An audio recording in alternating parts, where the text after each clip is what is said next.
Alright, here we go. This one, though, is a mulligan. This is a keeper, though. Oh, God, is it? This is why you don't play all the reflecting pools. I think I keep it. We have 2 shots to find a land.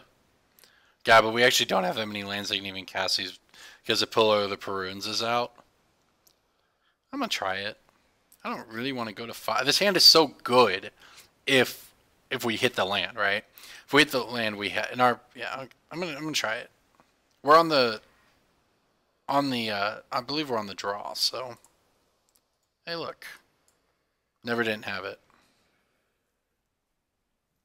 Now our hand is fine. Now we can go Mana Dork into Manus Rider or Reflector Mage or whatever. If he plays his own Mana Dork, we want a Reflector Mage.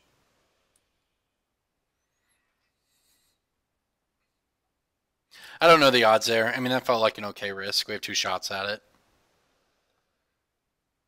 It's probably like, I mean, you know. Oh, I'm just kidding. We were on the play. I thought we were on the draw. Oh no, it got so much worse. We can play 2 Mana Dorks this turn. I thought we were on the draw. Oh, oh no. Now it's embarrassing.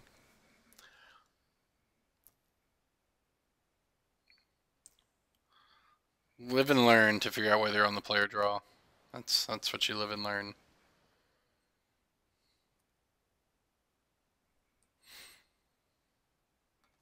I would have kept this hand. I think I would have still kept it. I don't know.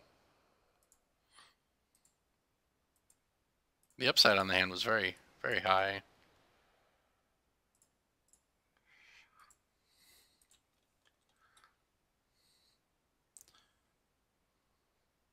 I don't know. That did change it quite a bit, and so much worse on the play.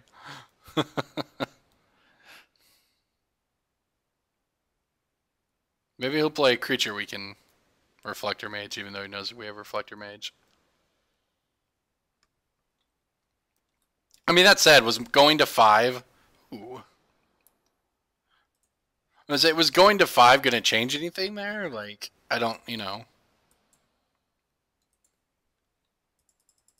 We take a, if we go to 5 there, there's no guarantee our 5 is even going to be playable, right? Even if it is it going to be better than what we just had? I mean, we have 3 lands in hand, and that's, you know, maybe not ideal with his hand, but that's, I mean, we wouldn't have that land at all if we'd mulled to 5 and had the exact same hand with the right land, so. This feels like it might be a difficult matchup, which is obviously playing against Junt here. Um, our deck has great cards, individually good. What it doesn't have is sort of the card advantage reload engine that, you know, collected company decks have. Oh Jesus! All right, we've dead. We've died. Ooh, okay, we'll catch a Siege Rhino. I still think we're dead, but Siege Rhino's pretty good. Nice off the top. Maybe it won't kill him. Maybe he just has nothing. Like Bolt doesn't kill it. Liliana doesn't kill it. He's got 5 cards. Something kills it, but maybe he doesn't have those things. We're up 23-13 on life, and we're ahead on board. We're obviously winning. That Colicon's command was pretty good, though. Well, that's pretty good, too. There's plenty of fodder. Oh. We're just going to rip off the top.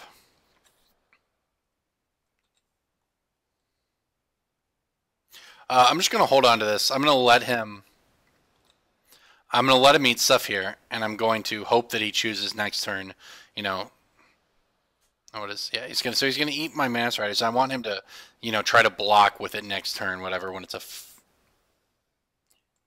an interesting decision. That's fine. As I say, I want him to make it a 5/5 and try to block, and then, you know, we abrupt decay it and trample through. He's got Liliana, I guess, so we're pretty dead. We're gonna have to rip again here. We have a lot of haste creatures, and by that I mean we have basically 1 haste creature we can cast.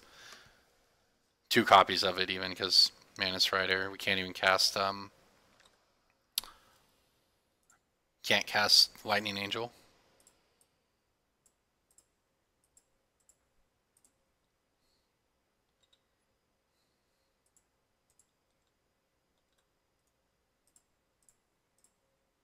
It's a threat. We've done it. He's only got 2 cards in hand. Maybe they're both bad. And then he'll just make himself discard. And then we'll poke Liliana. If he doesn't kill our Hierarch, though, it actually... wow, he really does have nothing. And he doesn't even have a creature land in there. Oh, that's not a very good draw. I guess the upside is if he casts a creature, he'll play it. If he draws a creature, he'll play it before he uses Liliana, so we'll still be able to hit it.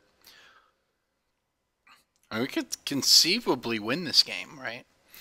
Even if he hits, a good creature here, he pluses Liliana, we path it. Then we hit, a Siege Rhino or something.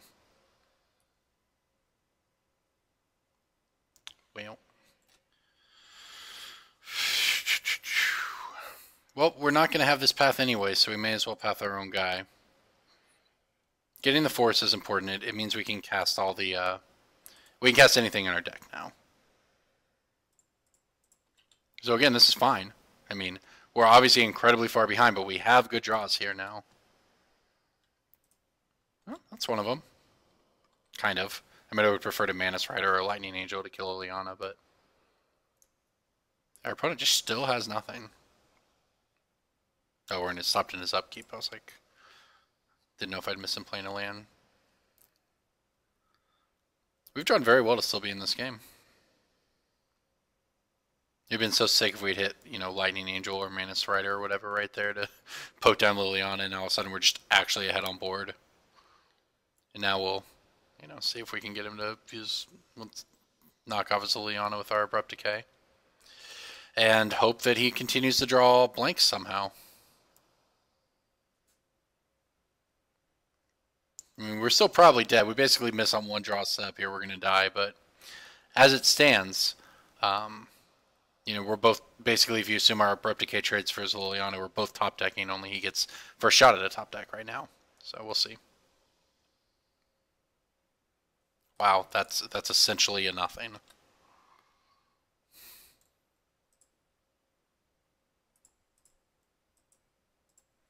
All right.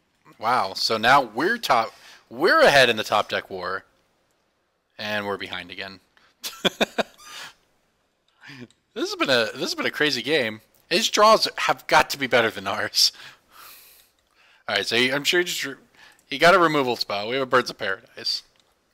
I say we have so many mana dorks and lands left in our deck, and the lands he doesn't have are probably creature lands or Mishra's Bauble. Yeah, we're falling behind, but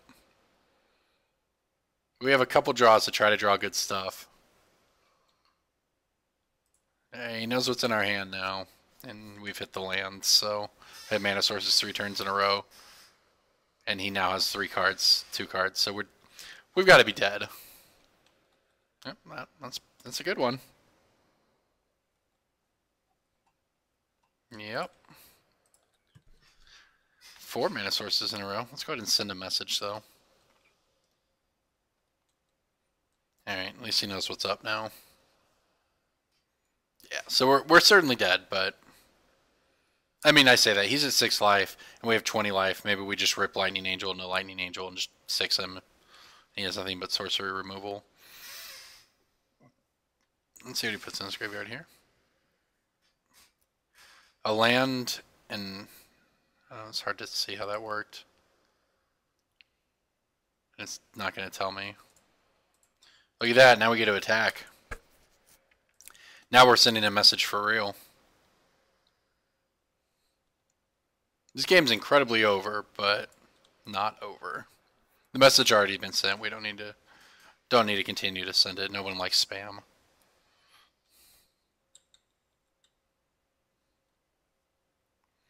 Alright, come on, Lightning Angel. He didn't want another Grimflayer? Oh, she got this Tarmogoyf. Oh. Alright. Yep. I mean, we had no right being in that game anyways, so... If he goes for the minus play here... Yep. The dream of Lightning Angel into Lightning Angel is still alive.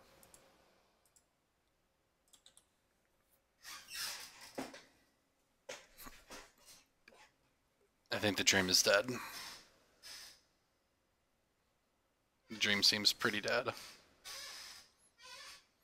Yeah, I'll take a 1/1.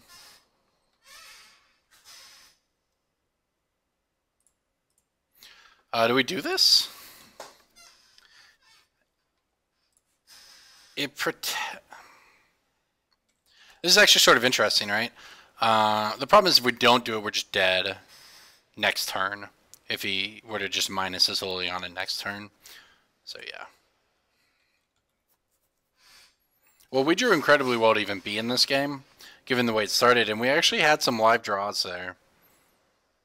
And we're pretty dead now, obviously, but I think we have to have light. He has to have stone nothing, and we have to go. Oh, he just has a Tarmogoyf, that's all. Alright. Are we dead for sure? Yeah, he'll minus 12 a 1/1. We'll block. We're technically not dead, but I don't think we have any healths, but whatever. I mean, we have good cards against him, though, like in our deck for the future. You know, Kitchen Finks and Voice and all of that are good. Oh, yeah, okay, we're just dead. Alright, let's play game 2 against Jund. What do we want here? This is actually probably pretty good. So is this? Are these? No. We want to cut mana dorks. In my experience against Jund, playing Merfolk, like with Merfolk, for instance, you board out your Aether Vials because it always comes down to what that game was. Both players are top decking. They generally have better top decks, and if you've diluted your deck with mana dorks, it doesn't work. You know, being 1 mana ahead or whatever because you have a mana dork doesn't matter. You're still just going to kill whatever you play. So you just have to have more threats than they have answers. So I'm considering a couple things. I'm considering an Anafenza. I think I'm going to play one. Let's cut another mana dork. I'm just going to run the 1. Sort of tempting to get another one in there, but it's kind of good. It sort of messes with their... I mean, he had E-Witnesses, so it messes with his E-Witness and his Grim Flayers a little bit and his Tarmogoyfs, and it can mess with those things. You know, it makes the Skoos a little worse. I don't think his hand's great, but we're going to try it.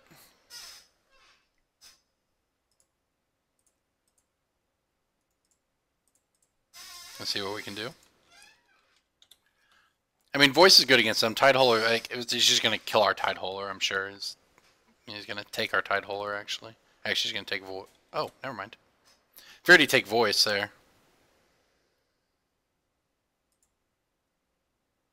Now we actually get to resolve a Voice, which is kind of nice. I thought it was going to be a discard spell. Second Voice is pretty good, too. I like it. Alright. See if we can get him to burn spells on the Voices of Resurgence before we play the Tideholder. Now that we get to just... see it's developing a little bit.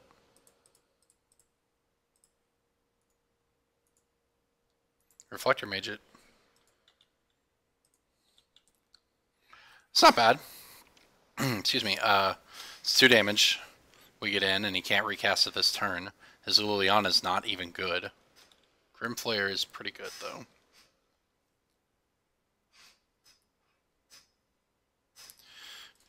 Kitchen Finks is great.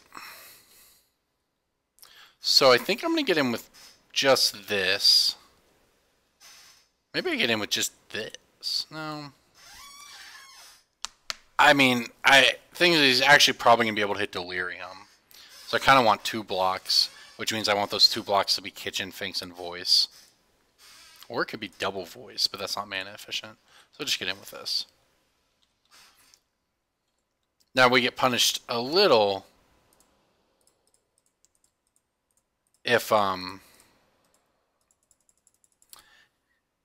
you know, he kills this and then we only have 3 toughness to block it and he gets a trample over for 1. So he needs a sorcery. Our hand is still pretty good. He's got a bunch of cards, so...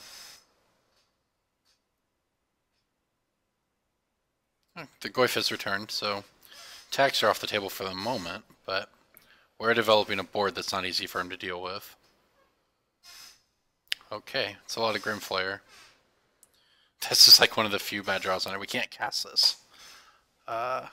We can cast these, though.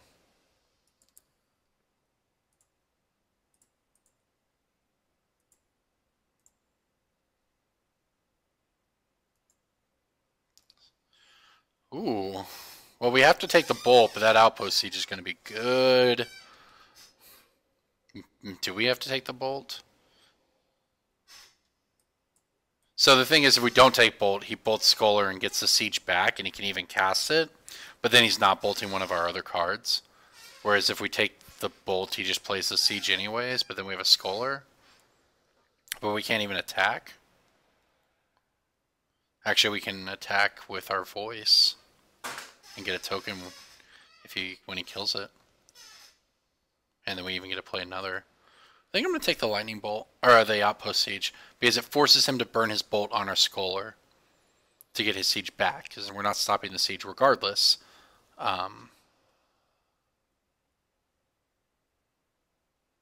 So yeah, we take outpost siege, forcing him to bolt this, and then tap out for outpost siege. Meanwhile, we get to at least poke through some damage and give ourselves a bunch of good draws next turn, including most lands to cast Lightning Angel. Whereas if we take usually you take the removal spell, right? So you get to keep the Scholar, but that just means he taps out for this and it's fine. So we're going to take this. I don't know if this is correct or not, but that's what we're going to do. I have reasoning, and it's solid reasoning. And I'm not going to say it's correct, but there is a plan. This is yeah, he's just going to give us the 5/5. That's the hard part if you're the John player playing against voice. And he doesn't know we have a second voice, which even makes his attacks bad, so. And now we have a creature that's, well, puts an artifact, or it was an artifact in the graveyard. So if we draw either a land to play this or a creature, then this is bigger. Big enough to attack. That'll do it. Blue, red, white, green. Let's get in there. Do we get in with this one as well? Probably. Well, no, because he can like kill this if he wants. And this, it's still a 4/4. Because, yeah, well, if we were to say put both Grimflayers on this here, this would die. But he'd only have a Goyf. Yeah, I'm just gonna get him with it all. I wonder if it's possible it's correct to just alpha, but I don't think so. We don't want to give him free Grimflayer triggers, and currently our board beats Grimflayer. Or is at least on parity with it. Yeah. I don't know about those blocks. Okay, this is fine. So he's going to trade Goyf with our elemental token while giving us another elemental token and throwing away a Grimflayer. There you go. These blocks make a little more sense on his part. This is fine. We'll take his Goyf out. So that Goyf will be bigger in the long run. Mishra's Bauble. Alright. Doesn't kill us immediately.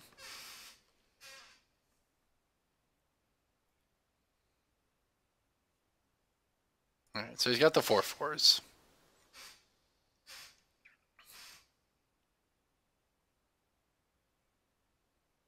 Oh, that's rough. That's very good for him. Wonder if we should have those in our sideboard. So a lot of fodder for that thing. Oh, it's a free block for me. I mean, I don't really like... Oh, he gets to eat our kitchen finks this way. I mean, we have to find a removal spell for the Scoos anyways, because it's going to wreck us, so... I don't really want to give him... He's got a Mishra's Bauble on the stack, so he gets to draw a card on our turn. And this Kitchen Finks isn't really going to get better. Unless we just do nothing.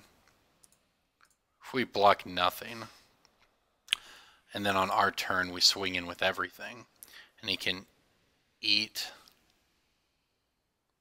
We get him for 2, and he gets to remove this, but we give him a trigger that way, and don't get anything off the field. Sort of like, and again, we're clearly just racing him. So he goes up when he eats our Finks. He goes up to 10.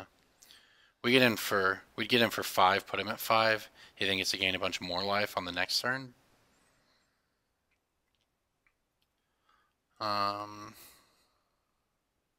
If we just take the hit, he gets to fill up his graveyard with more creatures to eat. We crack back, assuming he has nothing. He blocks Finks with a Flare. Mage with the Scoos takes 5. We throw away our board. I think I want to get this off the board. I don't know. Maybe we don't, because it's just going to be... I want to deny him the trigger. On the other hand, he gets access to so many cards anyways that... Like, we're basically going to have to race... We're basically going to have to rip a couple, you know, haste creatures or siege rhinos or whatever and burn him out. So maybe it's... We recognize... Like, by trading here, we're sort of saying, hey, we're going to play a longer game with you.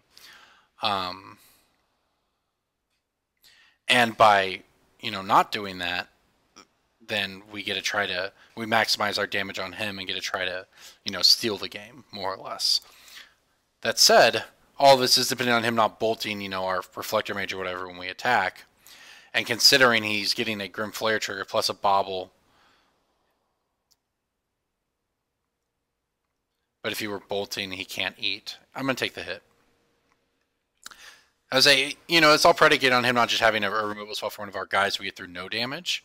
But even if we blocked, it still wrecks us. You know, he gets another, you know, he gets to look at the top 3 and then draw.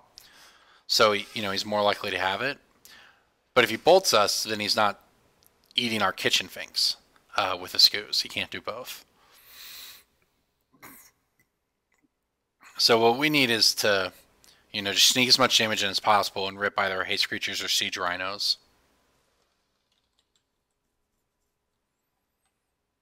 Well, there's a haste creature. Unfortunately, we do have to do damage to ourselves.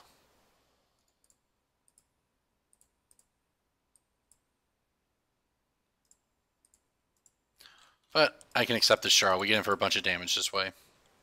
Or at least we get to try to get in for a bunch of damage. Alright, so the question is, does he have lethal on the crackback? It's 8. He does. He does have lethal. Well, we have vigilance. But if he bolts that... I mean, we get him for 6 in the air. He blocks here, here. Takes 8, goes to 10, goes down to 2, and doesn't die. So... And then he bolts our guy. Attacks us, eats 2 creatures and attacks us for 13. Oh, this has vigilance as well. No, this is fine then. I mean, basically, we're trading 2 damage here for, you know, for board presence or whatever. Because we could just hit him for 6, right? And then have blocks next turn. Yeah, I don't... Sure. I don't know what he wants to do with this block, but I think this is the right line because it maximizes our outs next turn, and we're obviously not winning this game if it goes another, you know, 3 turns. So I think I'm pretty confident we've done the right thing, and I don't know if it'll work out, but we've done the right thing. Because he just gets to see so many cards between that Grim Flare activation plus the Outpost Stage plus that Bauble draw. You know, he got to see 3 cards, filter them, draw 1, and then he gets to see 2 on his next turn. So,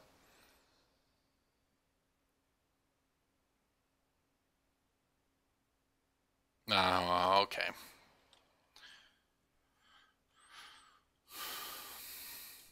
Oh, all right, he's down to 4. I mean, this is what we wanted though, because we have outs. Another, he can go up to 7.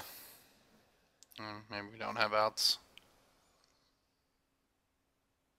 We really needed him to not have a removal spell so we could get in for 2 damage. Because then okay, he's just got it all. So we're just dead.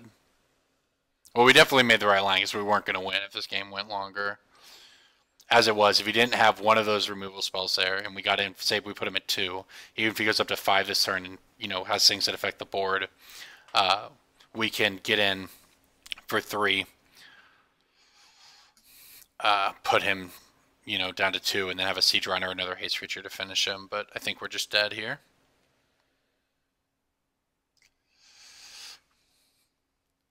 But maybe not. I mean, maybe he actually has to think about his attacks a little bit.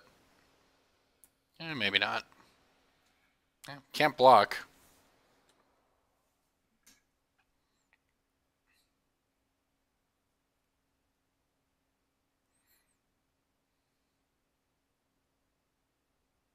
Scavenging Ooze is just so good.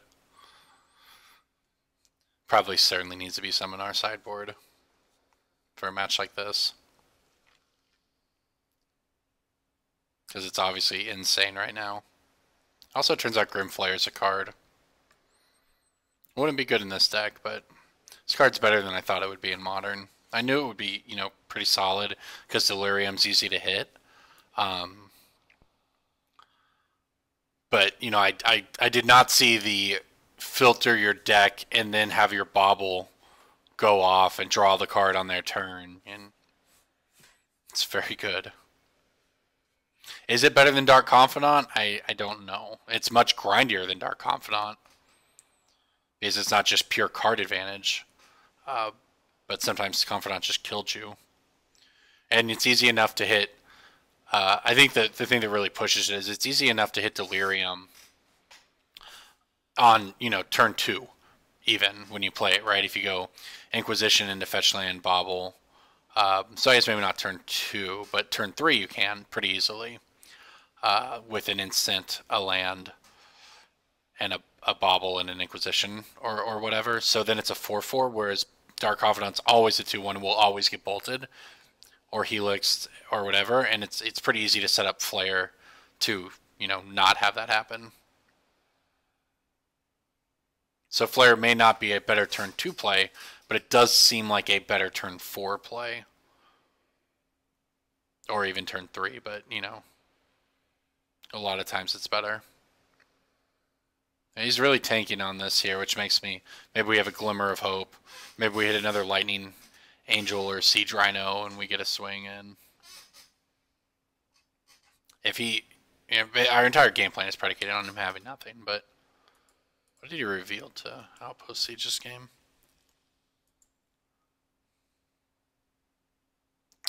We just don't get to see. Swell.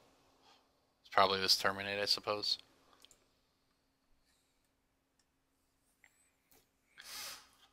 Alright. I mean, he's tanking on this so long. Yeah, they're disconnected, or we have a shot. Maybe we have a shot.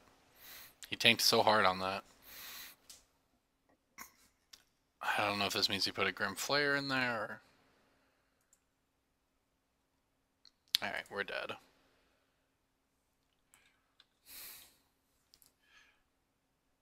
Yeah, we had outs, but...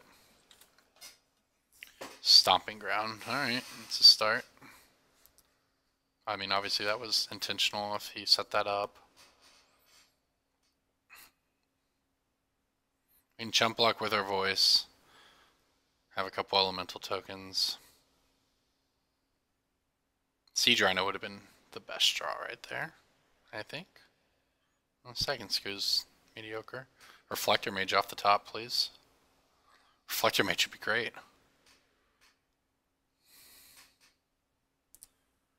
He just comes in with the team here. Nope. Tempting to throw the voice and the Finks in front of it, but he still gets the trigger. At this point, though, maybe that's fine, because we're not getting through him on the ground at this point anyways. So we may as well try to take one of his guys off the board. It matters, I guess, if we were to hit Reflector Mage and we could bounce both Scoozes. at which point we'd have 3 creatures to his 1 blocker.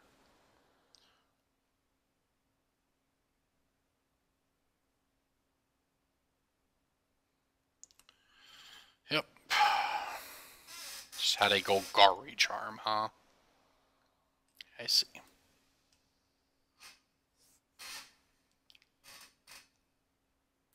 That was pretty good.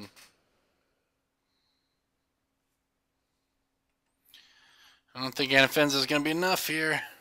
Jump block, die. All right, good game. I don't know. We had draws there. It was close. It was close. We just did not. Just weren't able to get there.